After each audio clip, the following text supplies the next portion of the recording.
La solitude, qu'est-ce que ça vous évoque? De la tristesse, de la compassion, peut-être de l'inquiétude, de devoir un jour y faire face, voire de la honte si vous la connaissez? À raison, elle évoque aussi la peur, car la solitude peut être nocive. Même si on fait référence à l'isolement social et à la solitude de manière interchangeable, ne confondons pas les termes. L'isolement social est une séparation physique d'une personne par rapport aux autres. C'est le manque de relations sociales, alors que la solitude est une perception, parfois une douleur liée au fait de ressentir le manque de lien avec autrui.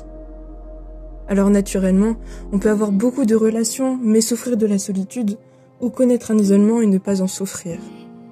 Dans une récente étude de l'IFOP, la moitié des personnes isolées socialement affirment qu'elles apprécient leur solitude. Notez que, pour le cerveau, l'isolement social provoquerait les mêmes effets que la faim et la soif. C'est une sensation que le corps nous envoie quand quelque chose nous manque pour survivre. Bien sûr, on peut survivre à la solitude, mais elle dégrade largement la qualité de vie des concernés. Dans le film Seul au monde, la solitude de Tom Hanks n'est pas sa première menace vitale, mais son ballon Wilson l'aide bien à tenir le coup. Nombreuses sont les études sur l'isolement social, surtout depuis 2020 et les confinements. Ces effets néfastes sur la santé ne font pas de doute, mais il est maintenant avéré que les conséquences sont aussi physiques. Pression artérielle élevée, affaiblissement du système immunitaire. Rendez-vous compte, l'isolement augmenterait de 30% le risque de maladies cardiovasculaires, et on parle d'un risque de mort précoce, au moins équivalent à des facteurs comme le tabagisme, l'abus d'alcool, l'obésité, l'inactivité physique ou la pollution de l'air. Saviez-vous que l'isolement est considéré par l'Organisation mondiale de la santé comme une menace urgente? En novembre 2023, l'OMS a justement créé une commission pour favoriser ce lien social. Si la question est prise au sérieux, c'est aussi parce que les conséquences de l'isolement et de la solitude, comme l'anxiété et les troubles mentaux, sont susceptibles de faire des ravages sur le long terme.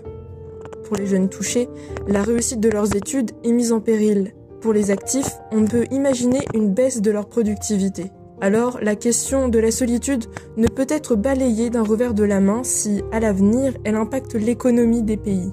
Dans une étude publiée le 23 janvier dernier, l'IFOP démystifie les idées reçues. La solitude n'est pas seulement une question de vieillissement. En France, les 18-24 ans sont les plus touchés, et 62% d'entre eux expriment régulièrement cette sensation, un taux nettement supérieur à celui observé chez les seniors, où ce chiffre est de seulement 37% pour les plus de 65 ans. Si on entend souvent que nos sociétés s'individualisent, plusieurs chercheurs et intellectuels nuancent. Nos relations s'organisent différemment. Nous sommes dans une société fortement communicante, mais faiblement rencontrante, précise Gilles Lipovetsky, philosophe et auteur de L'ère du vide. Pour pallier à ces phénomènes croissants, 4 recommandations sont données à l'issue des enquêtes concernant toutes les générations. Adopter un animal de compagnie, écouter, chanter, partager de la musique. De manière générale, multiplier les contacts sociaux, physiques ou derrière un écran, qu'importe. Et surtout, s'engager dans le monde associatif avec le bénévolat. Bref, partagez vos solitudes.